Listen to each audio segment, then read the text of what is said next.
Hello student, GPM classes में आप सभी का स्वागत है। जो लोग हमारे चैनल को सब्सक्राइब कर चुके हैं वह उसको शेयर करके उसको आगे बढ़ाएं। आप लोगों से यही निवेदन है। इस चैनल पर जो भी पढ़ाया जाएगा आपको सबसे अच्छा पढ़ाया जाएगा, उसमें किसी प्रकार की कमी या त्रुटि नहीं पाएंगे आप। अब यहाँ पर हम आपको बताएंगे प्रश्नावली। निर्देशांक ज्यामितीय में प्रश्नावली आपको 7.1 पढ़ा दी गई है। अब आपको बताया जाएगा 7.2। उसके पहले यहाँ पर हल करने के पहले कुछ फार्मूला बताया जाएगा जिसकी सहायता से आप सवाल को हल करेंगे। तो आइए यहाँ पर देखिए आप, रेखाखंड का अंतःविभाजन। रेखाखंड का एक होता है अंतःविभाजन, दूसरा होता है बाह्यता विभाजन। तो यहाँ पर हाई स्कूल में केवल आपको अंतःविभाजन ही पढ़ना है। बाह्यता विभाजन यहाँ पर आप पढ़ेंगे इंटर में, इंटर में पढ़ेंगे। लेकिन यहाँ पर अंतःविभाजन के लिए एक क्वेश्चन आपको हाई स्कूल में आता है। हाई स्कूल के पेपर मैथ में एक क्वेश्चन आएगा यहाँ पर। तो केवल अंतःविभाजन के लिए आएगा और बाह्य विभाजन के लिए आपका क्वेश्चन नहीं आएगा। बाह्य विभाजन के लिए पूछा जाएगा तो ये सिलेबस आपका इंटर का है बाह्यता विभाजन के लिए। तो आइए यहाँ पर हम आपको बताएंगे अंतःविभाजन आप कैसे लगाएंगे या अंतःविभाजन के बारे में क्या जानते हैं। जैसे मान लीजिए हमने रेखा खींच दिया यहाँ पर, ये आपकी क्या है, यहाँ पर मान लीजिए आपका ए है और ये आपका क्या है, बी है। हम जानते हैं कि इसके निर्देशांक अगर x1 y1 है तो यहाँ पर x2 y2 होगा। तो यहाँ पर x1 ये हो जाएगा, y1 ये हो जाएगा। यहाँ पर ये आपका हो जाएगा बिंदु बी वाला x2 y2। यहाँ पर पहले ही बता दिया गया था कि x1 आपका क्या है, भुज है, और y1 यहाँ पर क्या है, कोटि है। अब यहाँ पर ए के बिंदु इतना है x1 y1, बी के कितना है x2 y2। अब यहाँ पर ये मान लीजिए r के निर्देशांक यहाँ पर निकालना है। ये दोनों लाइन रेखा ए बी मान लीजिए m1 अनुपाते m2 में विभाजित करती है। तो m वाला पोर्शन इधर हो जाएगा आपका m1 और ये आपका क्या हो जाएगा m2। जो रेखा AB को m1 अनुपाते m2 में विभाजित करती है। अब यहाँ पर बिंदु R के निर्देशांक निकालना है यहाँ पर। तो आइए यहाँ पर देखिए, तो यहाँ पर लिखेंगे बिंदुओं, ये आपका क्या हो जाएगा बिंदुओं, यहाँ पर A कितना है x1 y1 तथा x2 y2 हो गया था। ये आपका b है तो b यहाँ पर x2 y2 हो जाएगा।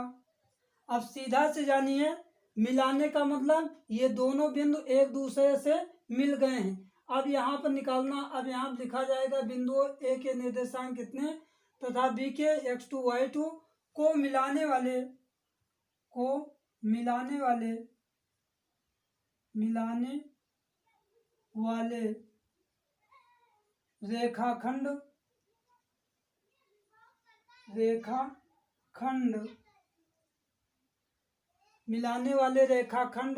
m1 अनुपाते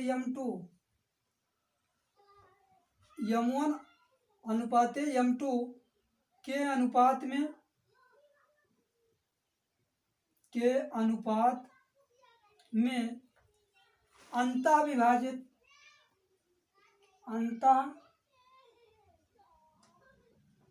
विभाजन, यदि मान लीजिए विभाजन या कह सकते हैं विभाजित रेखाखंड m1 m2 के अनुपात में अंतः विभाजित करे तो बिंदु R के निर्देशांक यहाँ पर हो जाएगा आपका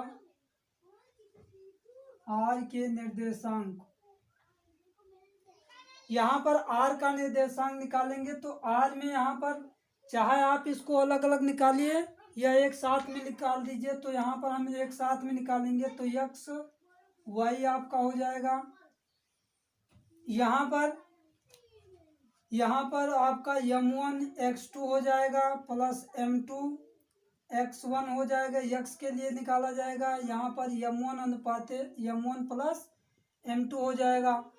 यहाँ पर y, यहाँ पर आपका m1, यहाँ पर y2 हो जाएगा, जहाँ x2 है अब इसमें y2 हो जाएगा। तो ये आपका m2 y1 पूरे का पान m1 प्लस m2, ये आपका सूत्र है यहाँ पर अंतः विभाजन के लिए। ये केवल अंतः विभाजन के ही लिए लगाया जाएगा। बाह्यता विभाजन के लिए यहाँ पर ये सूत्र इंटर में आप पढ़ेंगे। बाह्यता विभाजन के लिए यहाँ पर केवल थोड़ा परिवर्तन किया जाएगा। जहाँ पर ये प्लस है ये माइनस हो जाएगा, ये माइनस हो जाएगा, नीचे भी ये माइनस हो जाएगा। अंतः विभाजन के लिए ये सूत्र बाह्यता विभाजन के लिए हो जाएगा। अगर माइनस लगाएंगे तो बाह्यता के लिए, बाह्यता विभाजन के लिए, अवंता विभाजन के लिए यह सूत्र आपका है। अब यहाँ पर जैसे दो बिंदु दिया गया, ये आपका मान लीजिए ए है और यहाँ पर क्या है बी है, इसका मध्य बिंदु मान लीजिए यहाँ पर डी है। तो मध्य बिंदु डी के निर्देशांक यहाँ पर निकालने के लिए ये वाला बिंदु आपका हो जाएगा x1 y1 और ये आपका हो जाएगा x2 y2। अब यहाँ पर दूसरा सूत्र है, ये आपका पहला है, यहाँ पर दूसरा आपका ये है बिंदुओं, यहाँ पर क्या है बिंदुओं ए पर बिंदु कितना है x1 y1 तथा बी के बिंदु कितने हैं x2 y2। तो यहाँ पर x2 y2 को मिलाने वाले रेखाखंड AB के मध्य बिंदु के निर्देशांक, AB के मध्य बिंदु के निर्देशांक, यहाँ पर क्या हो जाएगा निर्देशांक। यहाँ पर आपका x1 प्लस x2 बाई आपका 2 हो जाएगा और यहाँ पर y1 प्लस y2 बाई 2 हो जाएगा। ये मध्य बिंदु का निर्देशांक यहाँ पर निकालने के लिए आपसे पूछेगा। यहाँ पर मध्य बिंदु का निर्देशांक, यदि यहाँ पर दो बिंदु दिया रहेगा, ए के निर्देशांक दिए रहेंगे बी, तो डी का मध्य बिंदु पूछेगा। तो बिंदुओं ए के निर्देशांक x1 y1 तथा बी के x2 y2 को मिलाने वाले रेखाखंड AB के मध्य बिंदु के निर्देशांक यहाँ पर x1 प्लस x2 y2 हो जाएगा, y1 प्लस y2 बाई 2 हो जाएगा। फार्मूला तभी लगाएंगे जब मध्य बिंदु के निर्देशांक निकालना रहेगा तब। सूत्र लिख दी का। अब यहाँ पर त्रिभुज का क्षेत्रफल, त्रिभुज का क्षेत्रफल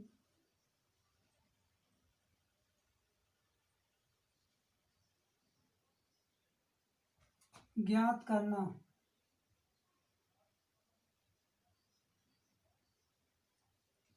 अब यहाँ पर त्रिभुज का क्षेत्रफल, यहाँ पर आप जब आपको एक 3 निर्देशांक दिया रहेगा, ए के निर्देशांक, बी के निर्देशांक और यहाँ पर सी के निर्देशांक, कहने का मतलब त्रिभुज के तीनों शीर्षों के निर्देशांक यहाँ पर आपको दिए रहेंगे, तब यहाँ पर आपको त्रिभुज का क्षेत्रफल पूछा जाएगा। तो यहाँ पर फार्मूला बताया जाएगा। उसके बाद में यदि किसी क्वेश्चन में कह रहा है त्रिभुज ABC संरेख हैं तो के का मान ज्ञात कीजिए या किसी का मान ज्ञात कीजिए, तो यहाँ पर यह सूत्र आपको बताया जाएगा। जैसे मान लीजिए यहाँ पर यह आपका क्या, ये यहाँ पर एक त्रिभुज बना लीजिए, ये आपका त्रिभुज हो गया। यहाँ पर ABC, ये आपका क्या है एक त्रिभुज है। इसके शीर्ष कितने हैं, एक ए हो गया, बी हो गया, सी हो गया। ये आपके क्या हैं, त्रिभुज के शीर्ष हैं। यहाँ पर मान लीजिए एक शीर्ष यहाँ पर दिया है, यहाँ पर x1 y1, ये दूसरा शीर्ष आपको दिया है x2 y2, तीसरा मान लीजिए यहाँ पर दिया है x3 y3। जब किसी त्रिभुज के 3 शीर्ष ज्ञात हों तब वहाँ पर त्रिभुज का क्षेत्रफल का सूत्र यहाँ बताया जाएगा। यहाँ आप लिखेंगे नंबर 1, बिंदु ए के निर्देशांक कितना है x1 y1, बी के कितना है यहाँ पर x2 y2 तथा सी की कितना है x3 y3 ज्ञात हों तो त्रिभुज का क्षेत्रफल, ज्ञात हो तो त्रिभुज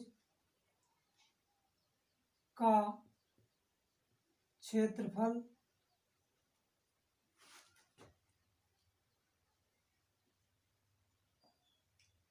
यहाँ पर बिंदु ए के निर्देशांक x1 y1, बी के x2 y2 तथा सी की x3 y3 ज्ञात हों तो त्रिभुज का क्षेत्रफल आपका होता है यहाँ पर सूत्र 1/2, 1 क्या होता है 2। यहाँ पर आपका ब्रैकेट में x1 हो जाएगा, यहाँ पर y2 माइनस y3, यहाँ पर x2 हो जाएगा और ये आपका y3 माइनस y1, यहाँ पर x3 हो जाएगा y1 माइनस y2। ये आपका जब त्रिभुज के 3 शीर्ष या 3 निर्देशांक दे रहेंगे तब ये त्रिभुज का क्षेत्रफल होता है 1/2, x1 ब्रैकेट में y2 minus y3 plus x2 y3 minus y1 plus x3 y1 minus y2। ये त्रिभुज का क्षेत्रफल निकालेंगे जब शीर्ष आपको दिया रहेगा। मान लीजिए यहाँ पर दूसरा सूत्र आपका है, यदि मान लीजिए त्रिभुज के तीनों बिंदु संरेख हों, यदि आप लिखेंगे यदि त्रिभुज ए बी सी में बिंदु यहाँ पर कितना हो जाएगा, ए के निर्देशांक कितने हैं यहाँ पर x1 y1, बी के कितना है x2 y2। यदि त्रिभुज एबीसी में बिंदु ए के निर्देशांक x1 y1, बी के इतना x2 y2 तथा सी के यहाँ पर कितना है x3 y3 संरेख हों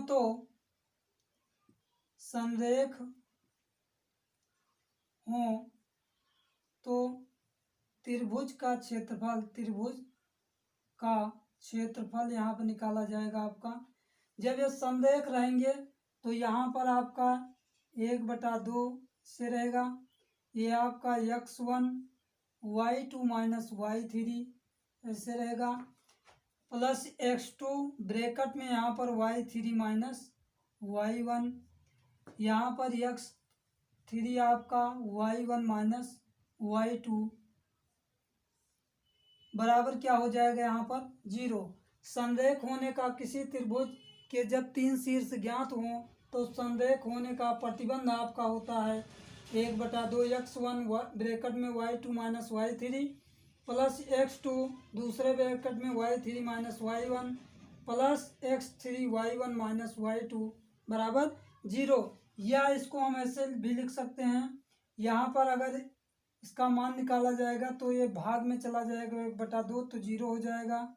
यहाँ पर x1 y2 minus y3 plus x2 और यहाँ पर y3 माइनस y1 हो जाएगा plus x3 y1 minus y2 बराबर क्या हो जाएगा 0। तो ये संरेख होने का प्रतिबंध है यहाँ पर। अब यहाँ पर प्रश्नावली आपकी 7.2 है। यहाँ पर इसका पहला क्वेश्चन है, यहाँ पर उस बिंदु के निर्देशांक ज्ञात कीजिए जो बिंदुओं -1, 7 और 4, -3 को मिलाने वाले रेखाखंड को 2:3 के अनुपात में विभाजित करना है। ये सवाल आपको लगाना है। ये जो बिंदु दिया है, एक में आपका x1 y1 हो जाएगा, दूसरे में x2 y2 हो जाएगा। ये आपका क्या है, m1 और m2 का अनुपात दिया है। तो यहाँ पर हल में लिखेंगे, दिया है यहाँ पर दिया है m1 बराबर आप लिख सकते हैं यहाँ पर कितना 2 हो जाएगा, m2 बराबर आपका हो जाएगा 3। बिंदु यहाँ पर ये आपका x1 y1 हो जाएगा। माना यहाँ पर x1 बराबर है आपका कितना -1 हो जाएगा, y1 बराबर ये हो जाएगा 7 आपका। x दूसरा निकालेंगे तथा x2 बराबर ये आपका हो जाएगा कितना, दूसरा वाला बिंदु x2 हो जाएगा यानी 4 और y2 हो जाएगा -3। तो x2 बराबर आएगा 4 और y2 बराबर हो जाएगा -3। अब यहाँ पर आपको निकालना है, एक बार आप x का निकाल लीजिए। x का निकालेंगे तो यहाँ पर सूत्र आपका क्या होता है, x बराबर यहाँ पर होता है आपका m1 x2 plus m2 x1 बटे आपका क्या होता है m1 प्लस m2।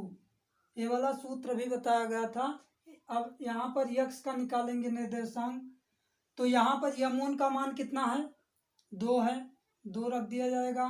x2 का मान हम निकाल चुके हैं, कितना है, 4 है, 4 हो जाएगा, प्लस यहाँ पर m2 का मान कितना है, 3 हो जाएगा। और यहाँ पर x1 का मान यहाँ पर दिया गया है कितना, -1, तो ये -1 हो जाएगा। पूरे का पान m1 2 है, m2 आपका 3 है, 2 3 कितना आएगा ये आपका 2 + 3। अब यहाँ पर इसको इंटू करेंगे तो 2 चौके 8 हो जाएगा, 3 एकन्नम -3 हो जाएगा, पूरे का पान 5 हो जाएगा। यहाँ पर आप घटाएंगे तो 5 में से यहाँ पर 3 8 में से 3 घटाएंगे तो कितना बचेगा, 5 बटे आपका हो जाएगा 5, ये आपका 1 आ जाएगा। अब यहाँ पर दूसरा सूत्र निकालेंगे y के लिए। ये आपका y बराबर यहाँ पर होता है m1 y2 plus m2 y1, पूरे का पान क्या हो जाएगा m1 प्लस m2। अब यहाँ पर m1 का वैल्यू यही रखा जाएगा 2 यहाँ पर, और y2 की वैल्यू -3 है, -3 हो जाएगा, प्लस m2 का मान कितना है 3, और y1 का मान यहाँ पर कितना दिया है 7 दिया है, तो ये आपका 7 हो जाएगा। m1 प्लस m2 का मान, m1 का मान 2 है तो 2 रख दिया जाएगा, प्लस m2 का मान कितना है यहाँ पर 3 है, 3 रख दिया जाएगा। ये आप इंटू करेंगे तो 3 दूनी -6 हो जाएगा, 7 त्रिक कितना हो जाएगा 21, पूरे का बटा कितना हो जाएगा 5। अब यहाँ पर घटाएंगे तो यहाँ पर कितना बचेगा 11, यहाँ पर 21 में से 6 घटाएंगे तो यहाँ से उधार लेंगे 11 में से 6 जाएगा, 5 बचेगा, और यहाँ पर 1 बचा है, तो ये आपका कितना बचेगा 15 बटे कितना हो जाएगा 5, तो 5 एकन्नम 5, 5 तिहाई 15, तो y के निर्देशांक यहाँ पर कितना आ गया 3 आ गया। और यहाँ पर लिखा क्या जाता है x y के निर्देशांक, तो यहाँ पर लिख सकते हैं अतः बिंदु के निर्देशांक यहाँ पर x और y का दोनों लिखा जाता है। तो यहाँ पर x का निर्देशांक कितना है, x का यहाँ पर 1 निकला है तो 1 हो जाएगा, क्योंकि x वाला पहले लिखा जाएगा, और फिर निकला है यहाँ पर y का तो 1 3 हो जाएगा। यही आपका उत्तर हो जाएगा।